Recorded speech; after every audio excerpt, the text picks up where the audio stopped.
This episode is brought to you by Palmera Travel Group. Our travel advisors will help you to plan any and all travel from A to Z, including bookish travel, travel to locations found in or inspired by your favorite books. Whether you like to travel solo or want to bring a group of friends, we help you manage all aspects of your trip.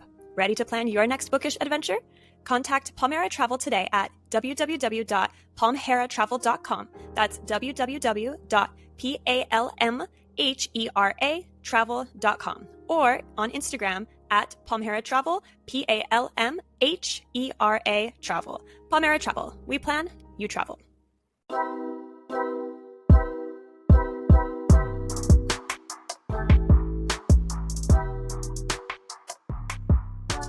Well, welcome to the What They Wrote podcast, the podcast where we get together and talk about our latest reads and all-time favorite books and authors. I'm author Whitney Welsh Gibbs, and this is my co-host Megan. Hey Meg, what's up? Hello, how are you, Whit? I'm doing well. It's been a couple weeks. We ended off here on a game and you were the winner, and now we're back for another book club. I'm excited. I loved this book. I can't wait to talk about it. I know, me too. So what's been going on? What's new, or what's, kind of in our forecast for the near future? Well, it is the end of July, which means it's almost our birthday month. That's true, it is. Love that for us. We do have some fun stuff planned for both of our birthdays, so I'm excited for both of those things. August is just, I feel like, a really good month, so I'm really excited for August. Other than that, not too much. I feel like everything has been pretty mellow for now. It's been hot, so we've been enjoying some pool days here in sunny Los Angeles. Yeah. What about you? Yeah, I mean, kind of the same, just, kind of going through the summer and enjoying the sun and enjoying what we have of like good weather. It is almost our birthday month. I think we're pretty biased about August though, like we are, just because we both have those birthdays and exactly 3 weeks in between. So it's kind of like the perfect like month for us. But it's also such a good month. It's summer. It's sunny. Yeah. Like when we were in school, it's usually mostly still summer vacation, but also back to school, which is always fun because you could go school supply shopping. And now it's just like a good old month. Like there's just always good things happening in August because we make it that way because it's our birthday month. Because it's our birthday month, yeah. I always did like the bulk of my like summer reading in August because you were getting close to school. Things were winding down. July was usually, if you were going to go on a trip, that was usually when you're going on the trip with your family. And then like August is when you had like that free time before school started. And I would find myself at the library because nobody was there. Everybody's like, I want my last days of summer before, I have to go back to school. So nobody was at the library. It was perfect. You could find any book you wanted. It was, I love it. So it's the perfect month for procrastinators who waited all summer vacation to finish their summer homework. Exactly. Exciting news for August is the new arc for my second book in my series is coming out. So people will finally be reading that book and giving us their reviews. And did we talk about your title or cover reveal at all in the last episode? We didn't, but we did do that in June, so that's really exciting. We did it on our Instagram. Yeah, our podcast was able to kind of reveal that title and the cover of the book. And then the blurb came out this last week. So we're really ramping up to the final kind of days before book 2 comes out. It feels like it's a whirlwind because, book 1 just came out in March and book 2 is coming out in September. So it's one of those things that's going really quick. And, it's making me very busy, but also just really excited for what's to come. So for those who have not seen the Instagram post, would you like to drop the title reveal here? Sure, I will. What is the title of book 2? So we don't have to call it book 2 anymore. We don't have to call it book 2 anymore. If everybody remembers The Land of Frost, which came out in March, we did a little Q&A about on this podcast. We talked about it a lot, like every episode last season. And book 2 is coming out on September 16th, and we can confirm that it is called The Curse of Fire. So we're really excited. Yes, Curse of Fire. Can't wait for everyone to like read it and see like, what that title even means, because it's kind of a little like, ooh, like, I mean, we know that they're fire cursed. Like we know that about certain characters, if you haven't read it, like that's the name, like what a nickname of like a population of characters, I guess. Yep. Ethnicity of characters. Yep. So what is behind the Curse of Fire? I cannot wait. I, of course, have had the opportunity to read this book in its early stages, and I fucking love this book so much. So I'm so excited for you. I'm so excited for the world to have it, and for the arcs to come out, and for everyone to start reading it. I am too. I just did a reread through it, like probably my 5th time reading the book all the way through. Amazing. So, it's always really exciting to me to see kind of like the different stages of the book. And I was kind of at the end stage before it was going to final formatting. And I had a couple editors reading it with me, kind of looking it over. And just to see like how much my writing grew from book 1 to book 2 even is amazing. I've been able to watch my writing grow from my first book I published to my first contemporary romance, and then to the series, but just watching it grow through this story itself is actually super cool. So I'm really excited. I think people are gonna love it, and I think so too. I think it's great. It's a great book. I'm so excited. Yeah. And do we know you said the release date, right? Yes, September 16th. Okay. September 16th. Great. I'm like losing track of like the information the public has and does not have. So I'm like, I know. Do they know this yet? Do they know this yet? I know. It's exciting. There's some things that we have to hold off on, but it's exciting, all these things to come. So excited. Okay, well, cool. So we have lots of fun stuff coming up in the next couple of months. Anything else fun that's happened in the past couple weeks? Anything else you want to share? No, not really. I mean, just hanging out, getting ready for this book talk, which I really am excited about. Well, I wanted to share something with you that I learned because I mean, I just think it's a very interesting topic. Has nothing to do with books. I just learned about it this year, or not this year, but like this week. I'm sure you know about it. Like, okay, I'm just going to stop leading up to it. So have you heard, and this is in no way like shade to anything or anybody. Like, this is just such an interesting thing I learned. Right. Have you heard of infantilism? And I'm hoping I'm saying that correctly. No, I haven't. Tell me about this. Infantilism. So like it's infantilism. I think it's pronounced infantilism. It's a fetish that, or like a kink, I guess, a fetish. I think it's a fetish. Yeah. Where typically men, I think it can happen in like both genders, but typically men want to be treated like an infant. And there's women that are moms, like quote, quote, moms that will tend to these like adults that fetishize being infants. And this is oftentimes in no way a sexual thing. This is just like a thing where you can go to a quote mom's house, be treated like an infant for like an hour, and then go home. Did you know this existed? No, I didn't. This is like bringing a whole new definition to the word mommy, but like it.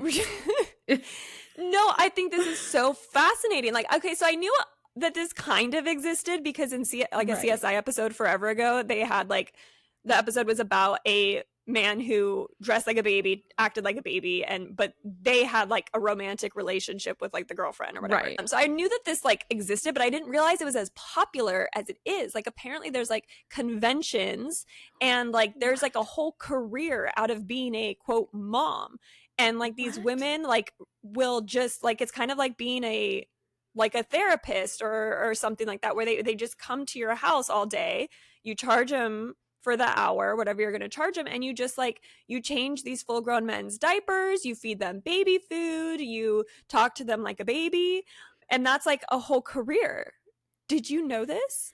No, but I can't believe people are getting paid for this. My goodness. Right?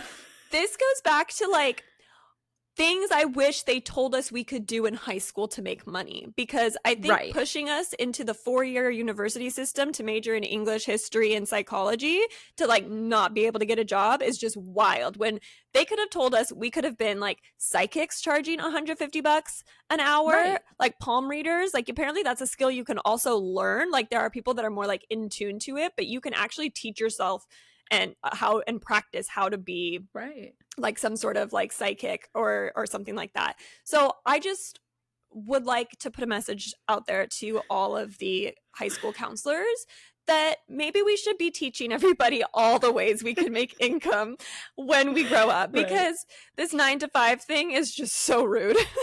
You're right. It's terrible. And then It's now just we so find out rude. that we could just be somebody's mom and take care of them. If you're into that, like changing a full grown man's Right. dirty diaper, but like I'm sure people could do that. Like I think of like nurses who already have to do that, and they're, you know, our nation's heroes for doing that. But if you can tolerate that and charge like what, $250, $300 an hour or something like that, Right. make your bag. And these women have like mansions in Los Angeles because they make so much money doing this.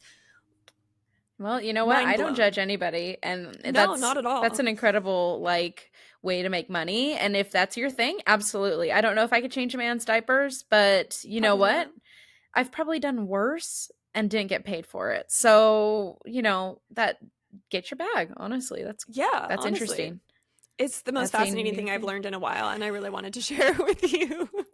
Well, thank you. I appreciate it. It's something new I have learned now too, and I'm enthralled. You know how they have like those shows like my I don't know, My like, Strange Addiction and stuff. My Strange Addiction and stuff. Yes. It was on that. Oh, was it?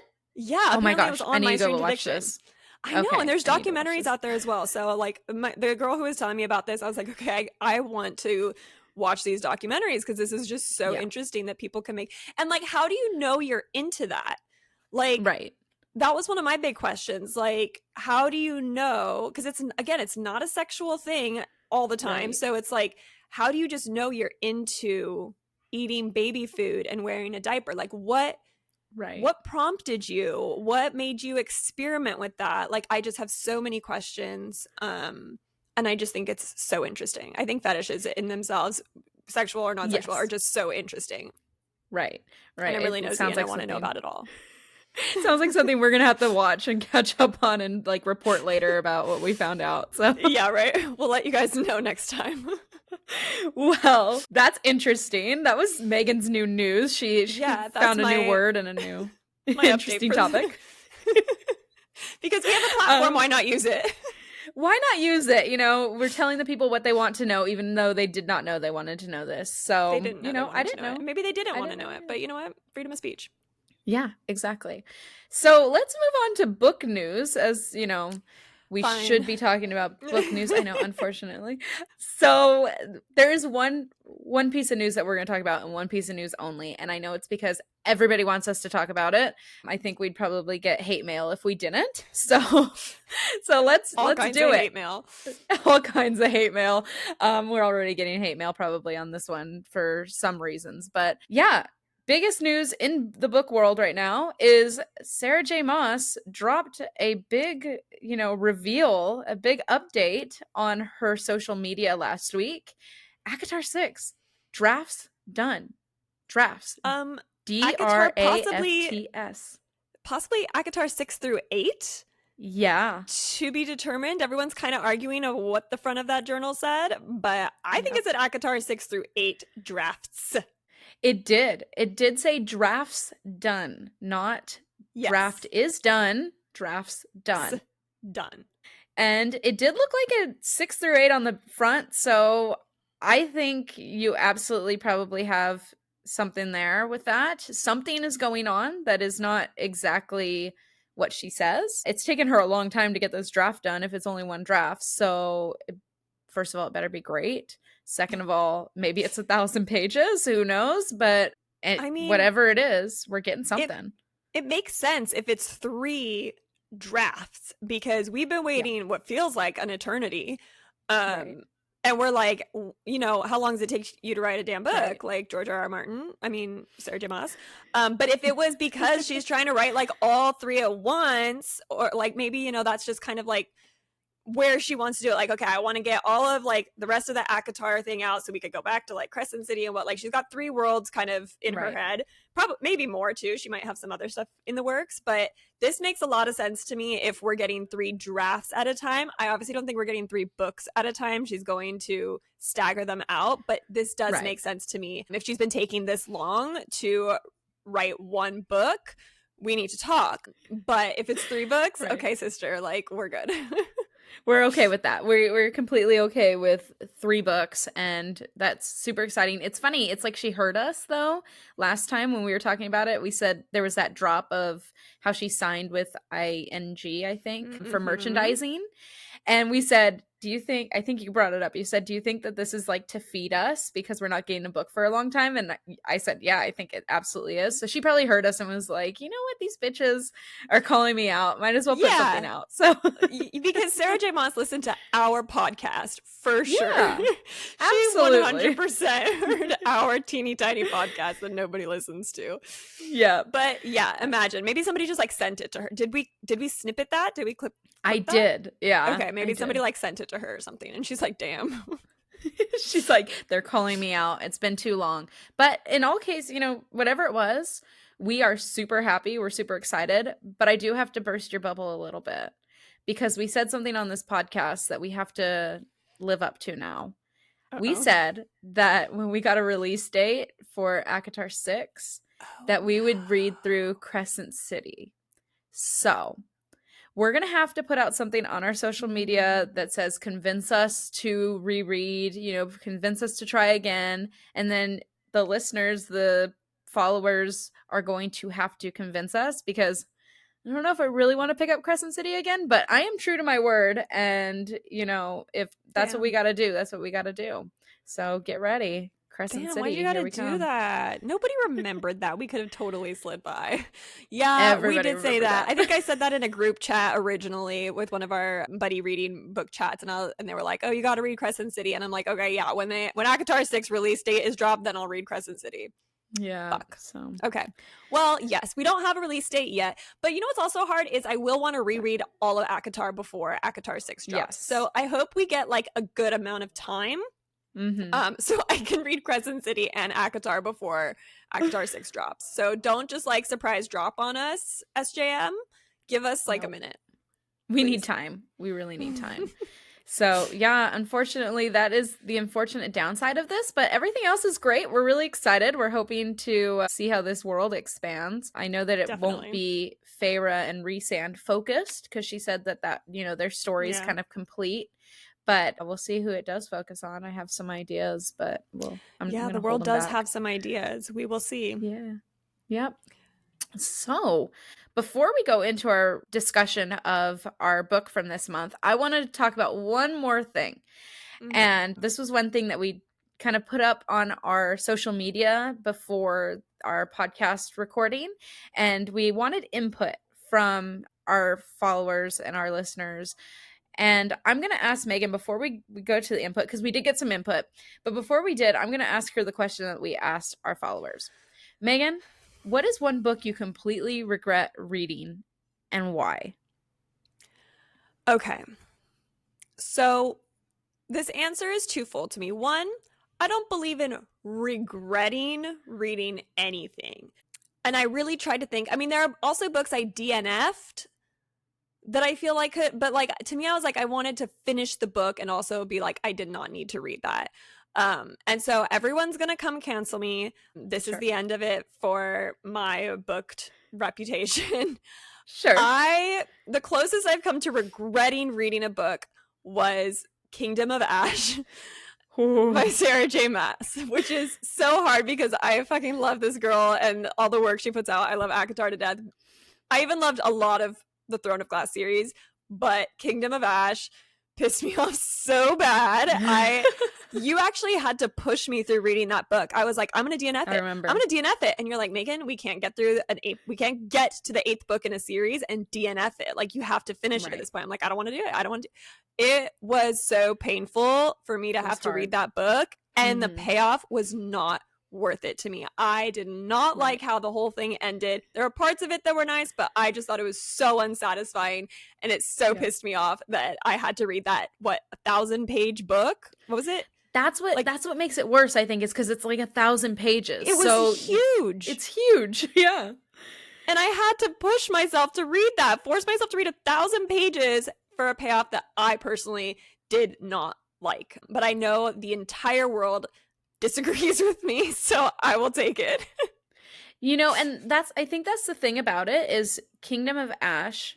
The problem with it was too long for the amount of story that it had left to tell.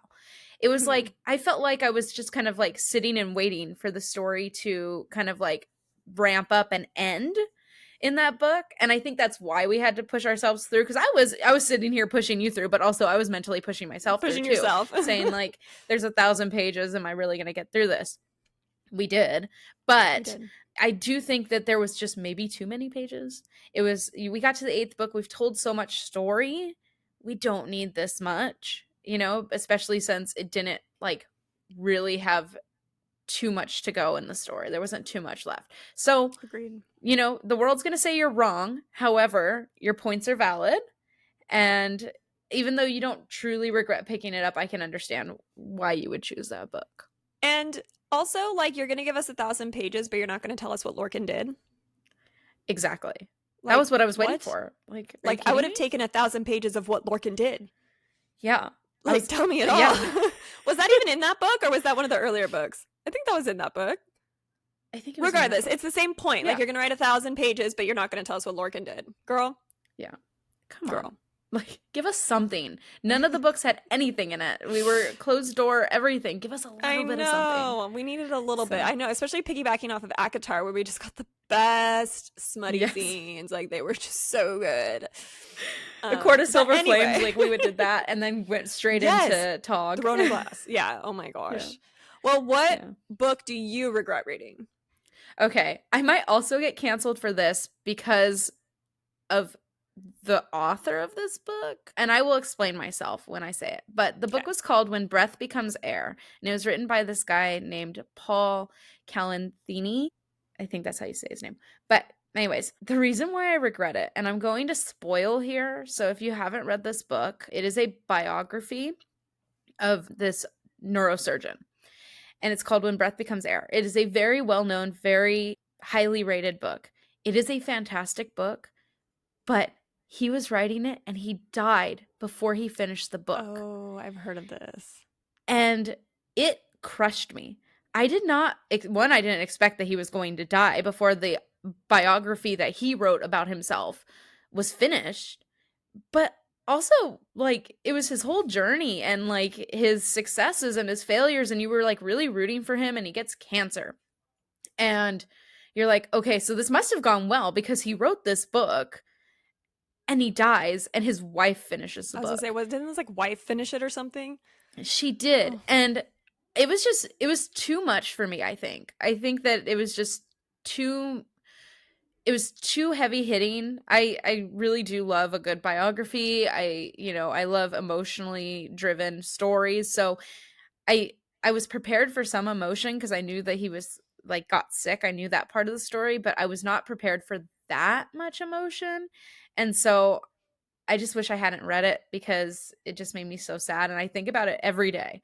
I think about the fact that this man like wrote his own biography and then died in the middle of it every single day. So I know that it's a great book, and I know that I shouldn't regret reading it because it is a story that's worthy of being told, but it was really rough. So it just crushed you. I do regret it. It crushed me. Okay. That's a good answer. Yeah. That's a good answer. Yeah. And I think we had a couple people answer from Instagram, right? We did. We got a couple answers from Instagram. So I'm going to read these. I'm doing them anonymously because I don't want anybody to come at these people if they didn't agree. But they can come at us, but they can't come at our followers. So the first one, we asked the same question. We said, please don't come at us, but you can if you want, but we'll just ignore you. Don't worry. Maybe. So we asked the same question. What is one book you completely regret reading and why? And the first answer was The Three of Us by Audrey J. Williams. I went and looked that up, how you say that. And this was why. The characters in this book were infuriating, our follower says. The book is told from 3 points of view, one from the husband, one from the best friend, and one from the wife. It is told over the span of one evening, but it dives into longer timelines throughout the evening. The whole situation is so insane that I was having a hard time enjoying the book.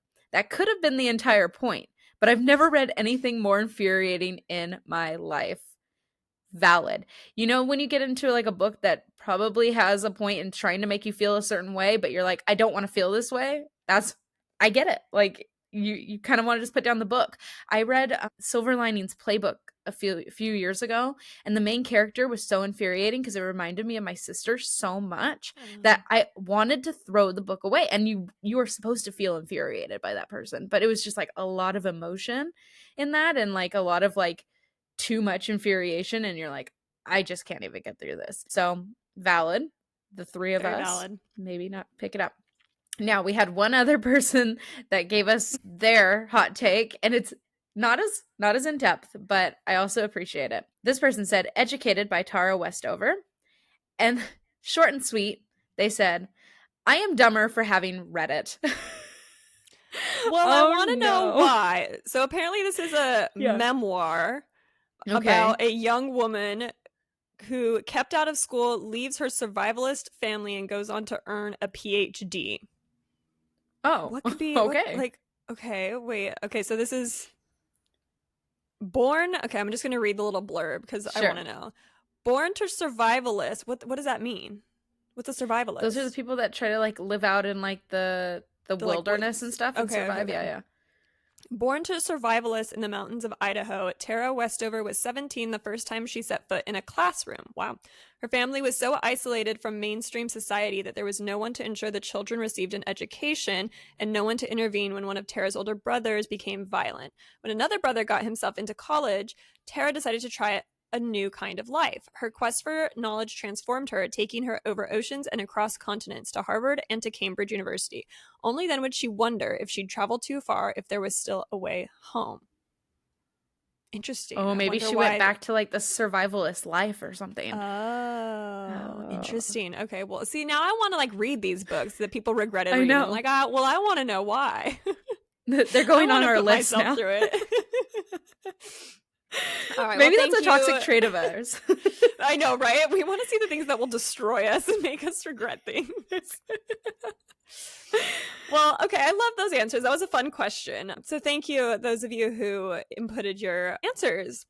But I do think it is time we segue into our book club talk because it's been almost 30 minutes, and I think it's time. Let's do it. So today we are discussing the book Missing in Flight by Audrey J. Cole.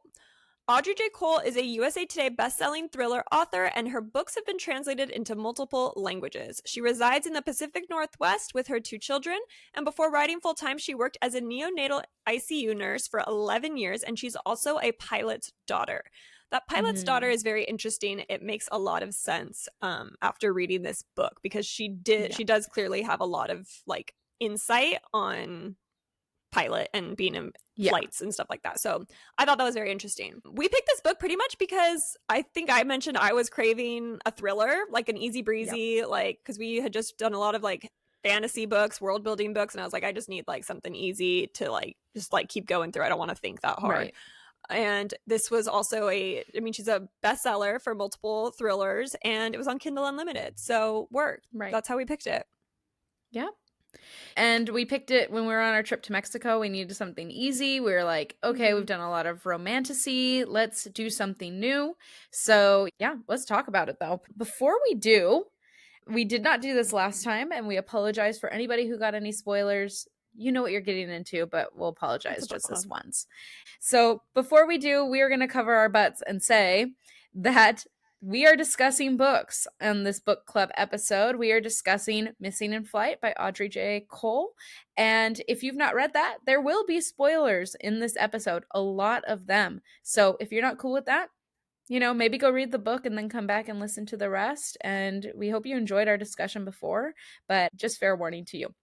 Also, as you might have noticed, we are adults making an adult podcast for adults. There will be some adult language in this podcast. There already has been. So if you're not okay with that, please. Totally cool. They know by now. We're on season 2. You would think. So if you're not okay with that, though, we'll see you later. You've probably already left. And, good riddance. So with that. She's on one today. Let's talk about this book, Missing in Flight. Okay, so quick overview here. From USA Today bestselling author Audrey J. Cole comes a harrowing thriller about a woman faced with the unthinkable when her infant goes missing aboard a plane to New York. Rushing back to her seat, Michaela Rossi is relieved that all's still quiet, but when she checks on her sleeping baby Liam, relief morphs into fear. The bassinet is empty and Liam is gone. It was a long flight from Anchorage to New York, and with every flight attendant busy, Michaela reluctantly ran to the restroom, asking a seat neighbor to watch her son. She stepped away for just a few minutes, yet at 30,000 feet, he still vanished. Passengers and crew scour the plane to no avail, and since no one recalls seeing her with a baby, suspicions begin to mount about Michaela's mental state. She's certain this is nothing like her mother's on-air memory meltdown. If only Jack, her husband, were there, he would believe her. A high-profile banker featured in Forbes? Maybe he could even help. But Michaela is squarely on her own, and she'll have to think fast in order to find her son before it's too late. Dun, dun, dun. So this book is a multi-POV book, which is important to know if you care about single, dual, or multi-POVs.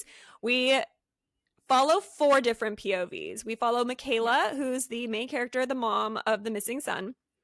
We have Anna, who is one of the co-pilots, co-captains, and we find out she's kind of like newish to the job.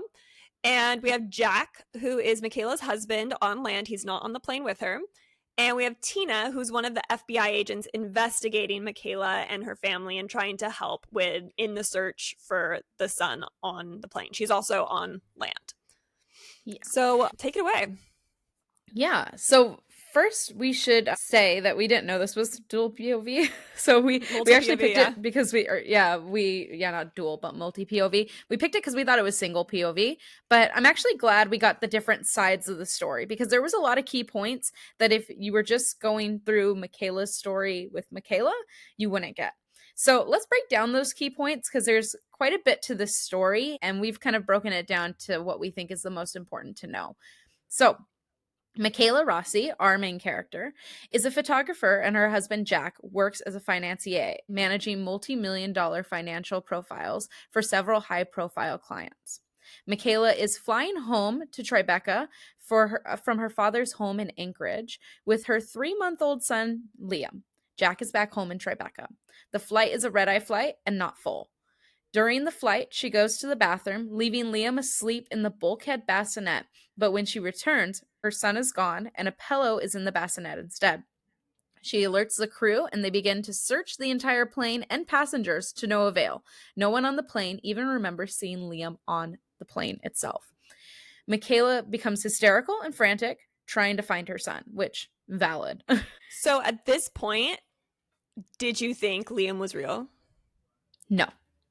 Okay, so I was in the same boat. I was like, okay, the twist is going to be the baby was never there, because, they're all saying like, oh, did you see the baby? Did you see the baby? And everyone's like, no, never saw the baby. I just saw the blanket, like the carrier she was holding him in, but never saw like the baby's face. Right. So at this point, they're definitely like trying to get you to think that maybe the baby doesn't exist. And so they also talk about like how her mother had some like crazy memory loss thing. She had transient global amnesia, and she like forgot, like her whole claim to fame was she was on an on-air interview and like forgot everything. So now they're like trying to feed us to be like, oh, maybe this is happening to Michaela too.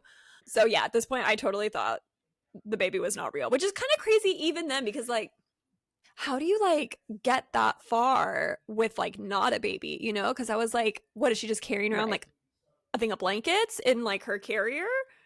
And right. You would think you'd have to take it off if you're going through TSA or something. So yeah. Right. And they do kind of talk about that whole thing. But anyway, that's just interesting, where I just wanted to mention like how our thought process went, like where we were supposed to be looking this whole time. It was very interesting. Yeah. So after all of that, important to note, Michaela also recently made a friend at a local Tribeca mothers group, Corey, who has been away in the Hamptons all summer, but helping Michaela from a distance to get Liam into a preschool. She's also been texting her updates about the situation the entire time, trying to seek guidance from her friend, and her friend also may have higher up connections with the airline. So just to clarify the logistics of this, it's very clearly like a WhatsApp kind of a thing. She's like tapped into the plane Wi-Fi and is Wi-Fi messaging Corey and even her husband a couple times. Yeah. So also important to note, Michaela's been posting on social media like everything about her life. So she posts pictures of her with Liam in Anchorage and her with her dad in Anchorage. So there was like evidence, right, that the baby was there. So that Liam does exist. He's in the Facebook pictures, but did he make it on the flight or not? So those two things are really important. So during this whole exchange in air, the FBI is called in to kind of investigate the disappearance of Liam. So somehow the exchange goes from Michaela to the flight attendants. Flight attendants let the pilots know, who tap into law enforcement on the ground and get a hold of the FBI to let them know like what's going on. So they're called in to investigate, and they visit both the dad in Anchorage, I believe, and Jack in Tribeca. And we learn that Jack's boss has embezzled money from Jack's clients and has set Jack up to be framed for theft. So at this point, the FBI believes Michaela and Jack might have staged this kidnapping in order to like collect on their insurance policy, because they have apparently a kidnapping and ransom insurance policy. Yeah. Did not know that was a thing. So they think that maybe they're trying to collect on that insurance policy to get the money. So Jack and Michaela keep in contact throughout this whole thing via WhatsApp, probably, about what's going on. We also learned back on the plane, because, you know, we're bouncing in between POVs here, that a number of passengers have become suspects in Michaela's mind. So Michaela's like, okay, this girl here, the one I told to watch the baby, I think she was Pink Headphones. Yeah, she was a suspect because she's like, I told you to watch the baby, so what did you do with him? So she's sitting here pointing fingers, trying to like see who stole her baby. There was also one of the flight attendants, Derek, who she overheard was struggling with money to help with his mother's cancer treatment. So he's on the flight trying to help with things, and she's like, oh, well, maybe you needed the money, so maybe it's you. And then there's a couple seats, a couple rows back, Gemma and Chad, and they have a dog in a carrier under their seat. So she was like, let me see in the dog carrier. Let me see in the dog carrier. Because at some point, she demands everybody's luggage gets checked. So the flight attendants have to sit there, open all the cabins, and open everybody's luggage and look in everybody's luggage to see if there's an infant in their carry-on bag, which is just a crazy thought. Like, wouldn't somebody see you putting an infant in a carry-on bag? But again, this was not a very full flight. It was a red eye, so maybe people were sleeping. It was dark.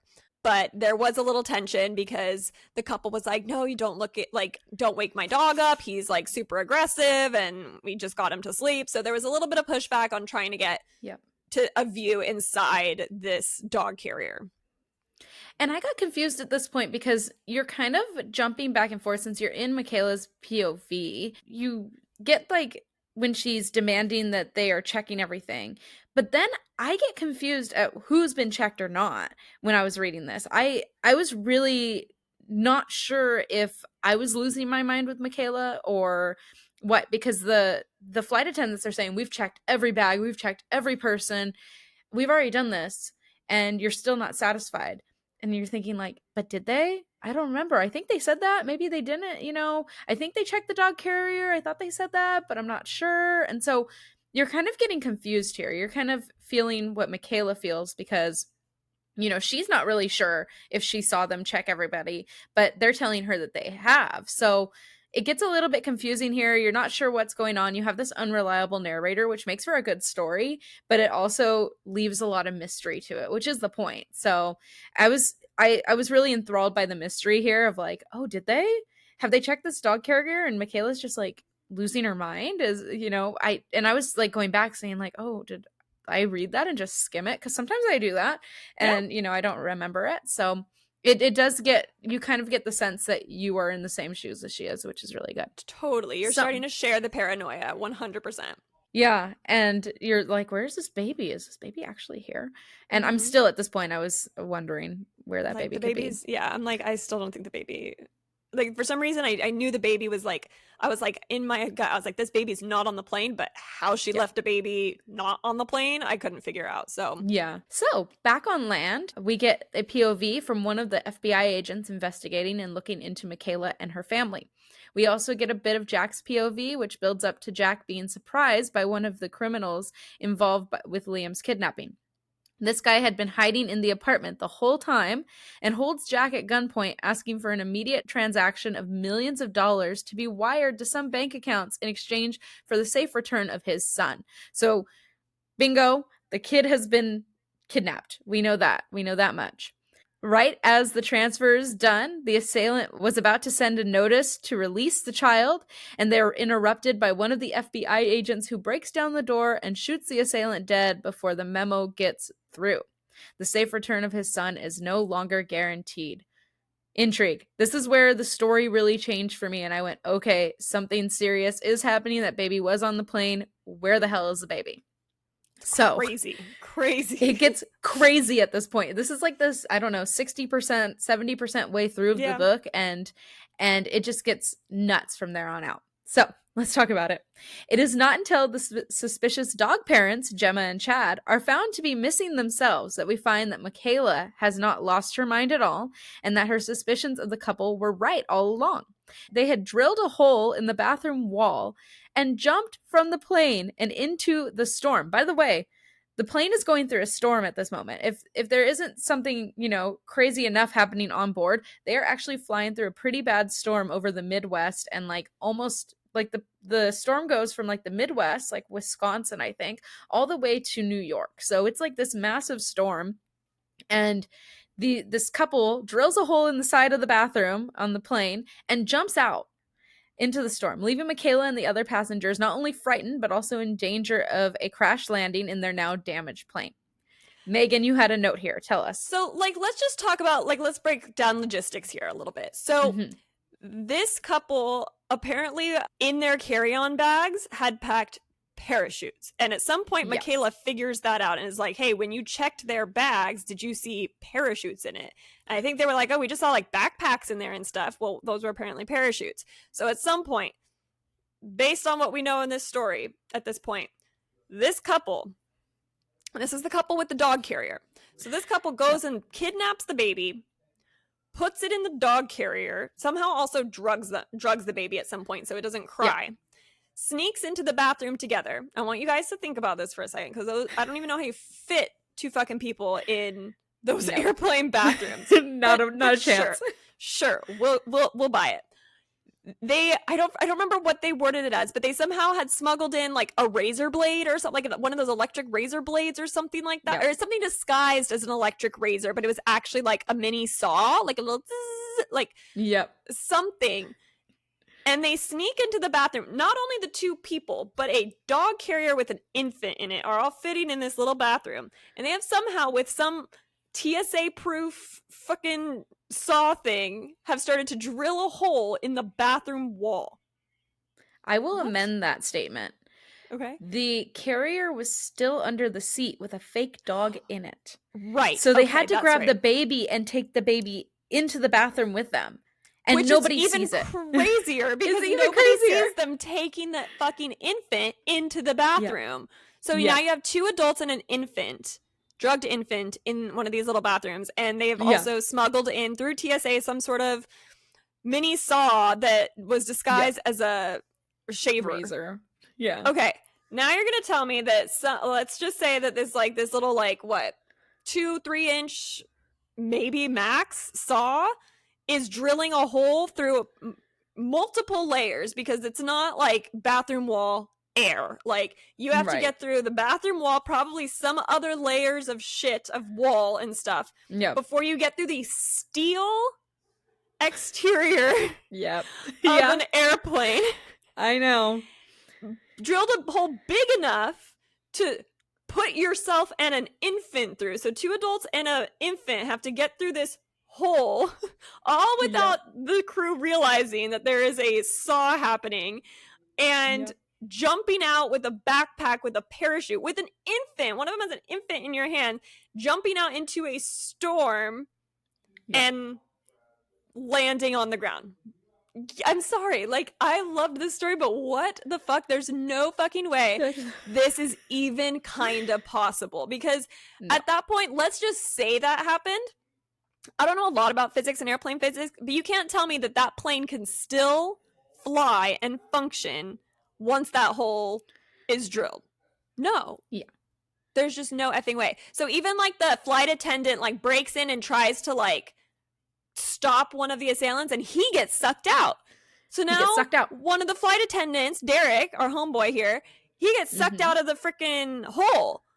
Yeah. Like, what? Like, this is just so wild to me. This turned into like sci-fi at this point for me, but Yeah. you know what? Fine. I was eating it up. It's great. But let's just like I don't care whose pilot's daughter you are. There's no fucking way you proved that this could happen. Right. And it is really unbelievable. And also, it didn't take them that long to saw through the wall because they start hearing it. They're like, what is Yeah. that sound? And the Yes. whole plane starts hearing it, which has to be loud because if you've ever been on a plane in your life, you know how loud a plane is. You know, you can't even hear the toilet flush in a plane from your seat, really, unless you're sitting right next to it. So, I mean, this has to be super loud. They've sawed through the wall as Michaela's trying to knock down this door, and then she doesn't get sucked out, amazingly enough. They're able to save her. They can't save Derek, of course, you know, whatever. He was a suspect anyways in Michaela's eyes, so he's gone. But yeah, it is really unrealistic, but I was eating it up. I was like, "Oh my god, I need more." Okay, the baby is alive, maybe, because they're jumping out of a plane into a storm. Like, the chances of you being able to survive that in and of itself is insane, but okay, might as well like put everything on us. No freaking way. And so we find out from the POV back on the ground. I think the girl of the couple died.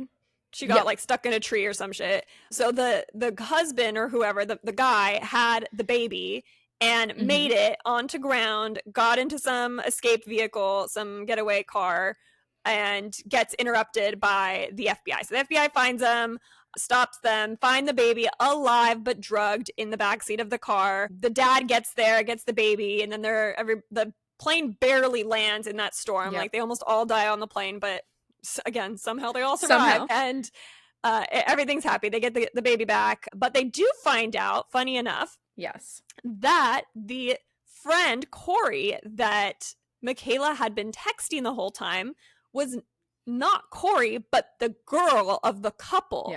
So she'd been scammed this whole time. She met this friend Corey through some like support group or something like that.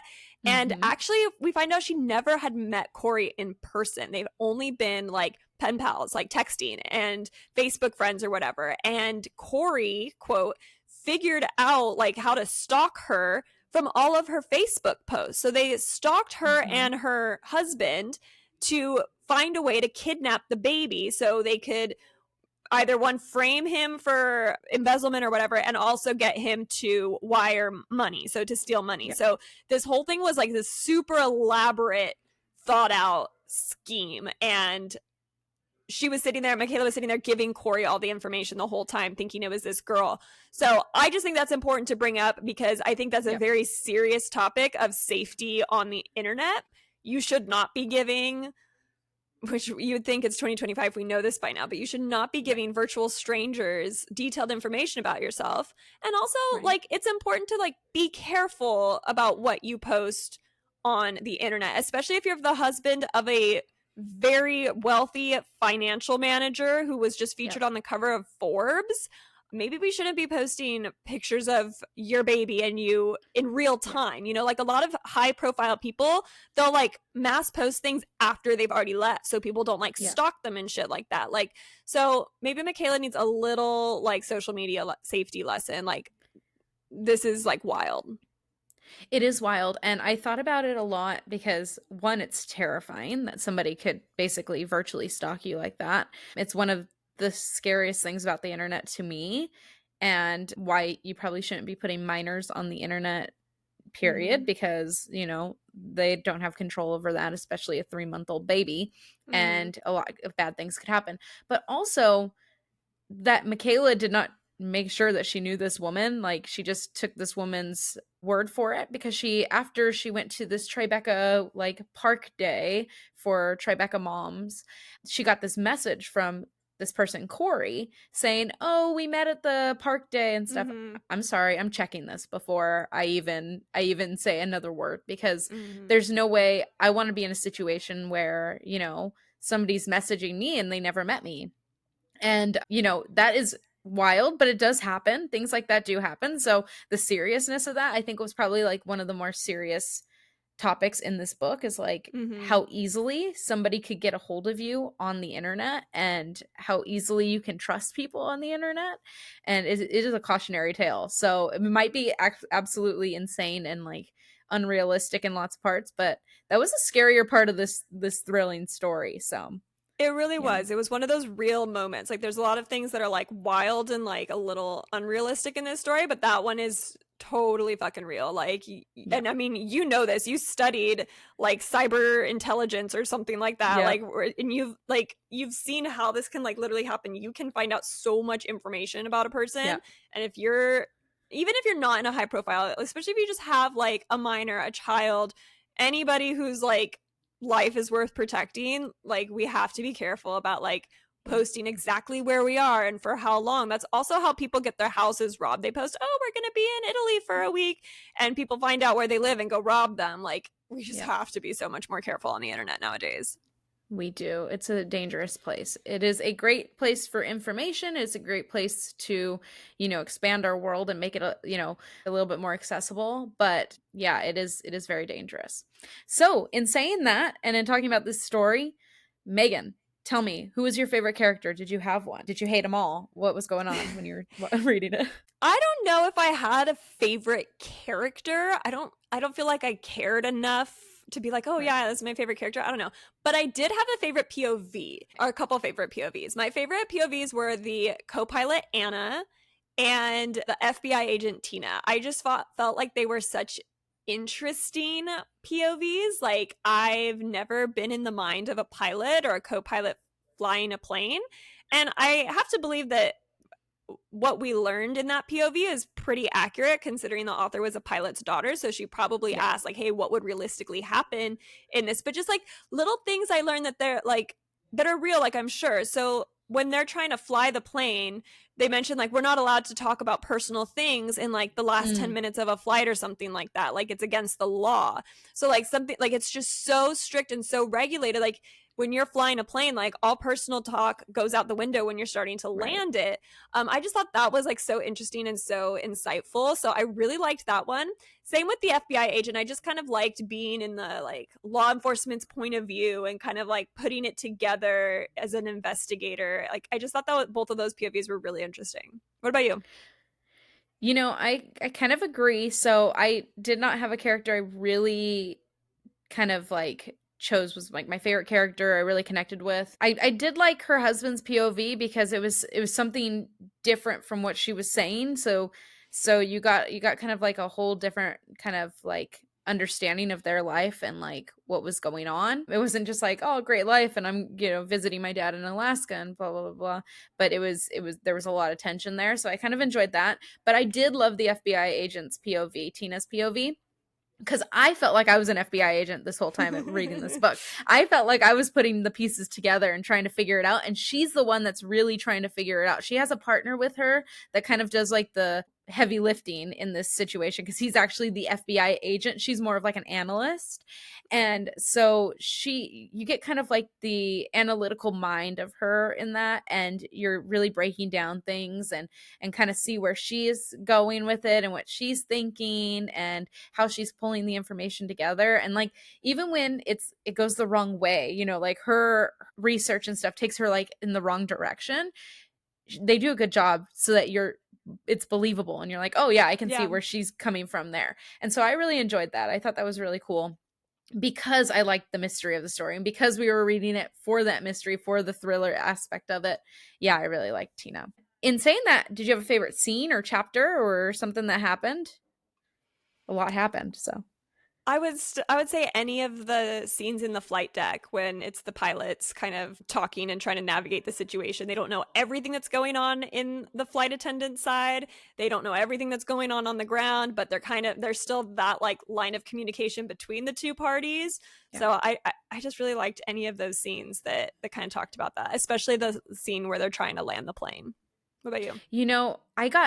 I got really kind of lost in the language of when they were trying to Mm-hmm. land the plane, and it was fine because, I'm not a pilot, I'm so not a I pilot. knew that this was probably like an official like terminology. So I got kind of lost in that, but it wasn't that it was bad. It was just that it went over my head. Like I wouldn't know what they said in the cockpit as they were going down or as they were landing. So that was really interesting to me. I really liked the scenes where Michaela was like really going crazy because they frustrated me, but also like I felt the chaos like in the moment, and it was very chaotic. And she does, if you obviously, hopefully you've read it and that's why you're staying, but if you haven't read it, she goes absolutely insane on this plane. She causes so much chaos. They've had to, they had to like restrain her and things like that. So it was really kind of like high stakes at all points when you're with her.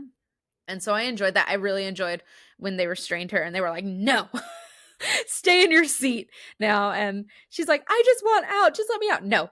And No. when they finally took charge like that, I was happy because I was like, yeah, you're gonna You're being injure somebody. ridiculous. You already did. Like, You already hurt somebody. Yeah, she started like throwing punches at people. Like, okay, sit. Yeah. Like, please. Like, there's only so much we could do. Like, yeah. But then it's also like, oh fuck, she was probably right because her baby was like 2 rows back. Yeah, but Sorry. Sorry, we doubted you. As far as this book goes, as you have guessed, I'm sure it has no spice in it, so it does not sit on our spice scale. It's a 0 completely. It's not even a hint of spice. There's no romance in this, really. I'm hoping her husband was hot though, because rich, hot, that's what I envisioned. He has his shirt off most of the time in this story because he's in like his boxers, so that's about the only spice we get in this book. So, books that we would compare it to, what would you think, Meg? I couldn't really pick a specific book, but the style and just like the pacing of the writing reminded me a lot of a Frida McFadden book, just like that like high pace thriller, kind of leading you through different POVs and also like trying to sway your problem solving. Like they're like, oh, it's actually this person. No, it could be this person. Like just that mind fuck kind of a thing reminded me a lot of like Frida McFadden. Okay. Yeah, I said Stephen King, but like only like because of the bait and switch. I was thinking specifically, and I don't remember what the actual book is called that the movie was based on. The movie was called Secret Window. I don't know if you saw it as Johnny Depp, but it's based on a Stephen King novel, which isn't necessarily that same name. It's Secret Window, Secret something. But it reminded me of that because of the bait and switch, because you kind of think something is happening and then it completely like throws you for a loop. And so I thought about that. It has that great thriller aspect to it. She does it really well, where she makes you think one thing and she really gets you invested in like one scenario and then she flips it. So that for that reason, that's why I chose it. That's Megan, fair. How did you like it? What was your star rating? It was a solid 4 for me. I really overall enjoyed it. Besides my like complaints about the realisticness of some, I still enjoyed it. It was a solid 4 for me. I wouldn't need to reread it. That's why I didn't get a 5. My 5s are reserved for books that I would want to read again. But I would read another book by this author again for sure. Yeah, I thought it was a good 4-star book. I would not have rated it a 5 because I thought that there were too many unrealistic parts to it. So like nobody's seen this baby on a plane, even though it's in a bulkhead bassinet. Those bulkhead bassinets, I'm not sure if any of you have seen them. I used one on a flight when I was flying with a baby, and it literally comes down at eye level, like adult eye level, off the wall, and it's pretty big, and you can see the baby very clearly inside that. So to say that like this 20-year-old that's sitting across from her came in and didn't just like roll her eyes and say, oh my God, I'm sitting next to a baby. Yeah, that's everybody does that. Whenever you get on a plane and you see a baby sitting next to you, you always notice because you're going to have to sit there for hours with that baby. So just the believability. But I did think it was great. I was enthralled. It was easy to read. I think I read half of this on the plane ride home from Cancun. So which is, I wouldn't suggest like reading a book I know. I started reading it. I was like, well, maybe I shouldn't read this on a plane. Like, I don't really need to know this right now. Exactly. But it was an easy read. It was one that you just kind of get through. I think you said you like sat through like 75% of it in one sitting because it was just that easy to read. It keeps you enthralled. All right. So playlist or a song that we connect to the book. Did you come up with one? Yes, and I actually probably spent a grand total of an hour trying to remember the name of this song because I knew the song in my head, but I was like, I can't, like, I couldn't remember enough of the lyrics to like throw it into Google. I couldn't even remember who the artist was. I just remember hearing a song with this theme. So I like took it to Chad, our homie Chad, and I was like asking, okay, can you find a song within the years? I'm pretty sure it was between like 2015, 2016, 2017 that talks about going crazy and has like a line about a therapist in it. Like that's all I remembered from it. And we sat there going back and forth forever. I was 1 year off. It was 2014, which is why he didn't pick it up. But it's I'm Gonna Show You Crazy by BB Rexa. And I picked this song because I feel like it's about like, I mean, it literally is about going crazy. She's like, I'm going to show you crazy. Like, she's like, fucked up maniac, giving you a heart attack. Like, and it just felt like the same chaotic energy of Michaela and how everyone was thinking she was going crazy. And even she was thinking, fuck, am I going crazy? Like, so that's why I picked that song. There you go. That's a solid choice. Glad you found it though, because I would have never. I'm terrible at that. I'm like, I know that song, but I've just had to like sing it out because I wouldn't know the name. I picked One Way or Another by Blondie because it just reminds me of this, like the chaos that she causes. And I think also I thought about this today. I was like, why is this song like sticking with me? But I think also it reminded me of the Rugrats movie when the kids get lost and it's in the Rugrats movie. So I think that subconsciously my brain went there because the poor Rugrats were lost and they were singing. Angelica was singing One Way or Another. So there you go. So funny. Oh my gosh. Would you recommend this book to anybody? Yeah, I'd recommend it to anybody looking for a easy breezy read that likes thrillers and mysteries and isn't like super afraid of airplanes. Yeah, if you're afraid of flying, please do not read this book. Don't read this book. It's not going to help you. No, and they land terribly, and it's not a great representation of how safe flying usually can be. Yeah. I would also recommend this book. I did actually recommend it. My mother read it after we finished it, and she really enjoyed it. Yeah, she loved it. Okay. So yeah, I have been recommending it. I think it's a good book, and it's, like I said, it's easy. So, if you want something that will take you a day or maybe not even, so pick it up. And if we would be traveling to anywhere to experience this book, where would we go? Megan? I mean, anywhere on an airplane, TBH, but also you could pick Anchorage or Tribeca, so New York or Alaska, and you could do both and fly from Alaska to New York. I don't think anybody would want to travel to a place that would remind them of this book, but that's what you would do. She did go on a few good hikes with her dad. We know that. So, and she was taking a lot of nice pictures. She was a photographer. I know we talked about that. So she was taking these nice pictures of Anchorage. So maybe that's one thing. But yeah, you don't want to go anywhere in this book, and you don't want to hang out with any of these people in this book. Not your people. We already talked about the author a little bit. Does she have any other books that should be on our radar, Meg? Honestly, like probably all of them. I was looking through her bestseller list, and honestly, all of them sound pretty interesting to me. Some of the big ones that are out there right now are The Last Hunt, The First Hunt, The Final Hunt. We have the one that's actually called The Pilot's Daughter. And then we have some of her earlier ones. Like we have like The Recipient, we have Viable Hostage. So all of them are thriller in theme. Okay. And one definitely also about a pilot's daughter. So if you want another airplane book, you could go for that one. Yeah, those are the kind of the big ones right now. I think the most recent release besides Missing in Flight was The Last Hunt. Oh no, sorry, The First Hunt. It goes The Final Hunt, The Last Hunt, The First Hunt, which is backwards from what you would think, but that was the order of release for those. Oh, interesting. I think I will read something else from her because it was a good read and it was easy. So that's good.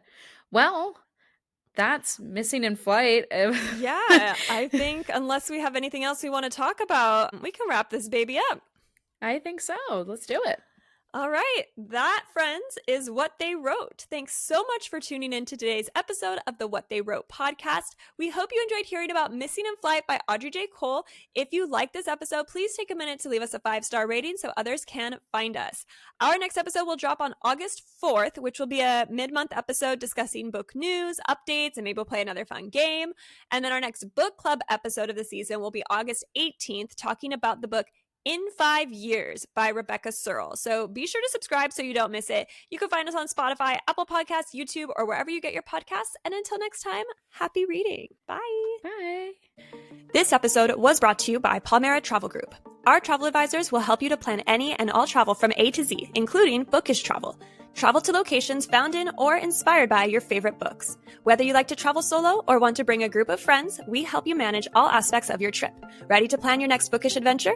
Contact Palmera Travel today at www.palmeratravel.com. That's www.palmheratravel.com or on Instagram at Palmera Travel, Palmhera Travel. Palmera Travel. We plan, you travel.